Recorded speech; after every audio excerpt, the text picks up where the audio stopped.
গাজীপুর শিল্পাঞ্চলের বেশিরভাগ কারখানায় চলছে উৎপাদন। নির্ধারিত সময়ে কারখানায় প্রবেশ করছেন পোশাক শ্রমিকরা। এ বিষয়ে আরও জানবো। এখন গাজীপুর থেকে যুক্ত হচ্ছেন সহকর্মী হোসাইন আলী বাবু। বাবু, শিল্পাঞ্চলের সার্বিক পরিস্থিতি কেমন? শ্রমিকদের উপস্থিতি কেমন দেখছেন? শাওন, আসলে গাজীপুরের শিল্প কারখানার যে শ্রমিকদের যে কাজে যোগ দেওয়া, সেটা আসলে সকাল থেকেই দেখেছি আসলে দলে দলে তারা কাজে যোগ দিয়েছেন এবং তাদের মধ্যে উৎসাহ নিয়েই তারা আসলে কাজে গিয়েছেন। তার পাশাপাশি যে নিরাপত্তার জন্য আসলে সেনাবাহিনী, র্যাব, পুলিশ সহ আসলে নানা বাহিনী তারা বিভিন্ন শিল্প কারখানার সামনে আসলে টহল দিচ্ছেন এবং তারা অবস্থান করছেন যাতে কোনো ধরনের বিশৃঙ্খলা সৃষ্টি না করতে পারে কোনো ব্যক্তি। বিজলি কেবলস যে কোনো স্থাপনার বৈদ্যুতিক সংযোগকে রাখে নিরাপদ।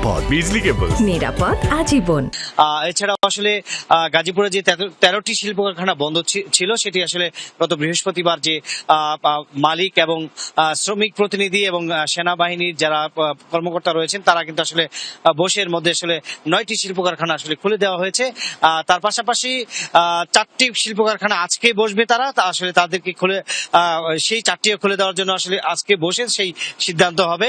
তার শ্রমিকদের যে দাবিগুলো আছে সেই দাবিগুলো আসলে আলোচনা করা হবে। আলোচনা পরেই আসলে সেসব শিল্প কারখানা আসলে খুলে দেওয়া হবে। তার পাশাপাশি যদি বলি, আসলে এই যে শিল্প কারখানা অস্থিরতা, সেই অস্থিরতার কারণে আসলে মালিকদের যে ক্ষতিগুলো হয়েছিল সেইগুলো আসলে শ্রমিকরা বলছে যে আসলে তাদের যে পরিশ্রম এবং কাজ, সেই কাজের মাধ্যমে আসলে সেই ক্ষতিগুলো পুষিয়ে দিবে। তার পাশাপাশি শ্রমিকরা যেটা বলছে যে তাদের যে 18 দফা দাবি মেনে নেওয়া হয়েছে, সেটি যদি আসলে দ্রুত বাস্তবায়ন করার জন্য তারা বলছেন যে যদি দ্রুত বাস্তবায়ন করা হয় তাহলে তাদের শ্রমিকদের যে কাজের উৎসাহটা সেটা আরো বেড়ে যাবে।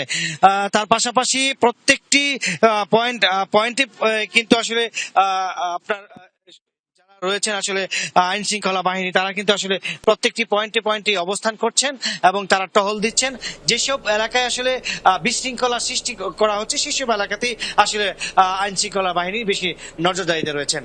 শাওন। বাবু, অনেক ধন্যবাদ আপনাকে।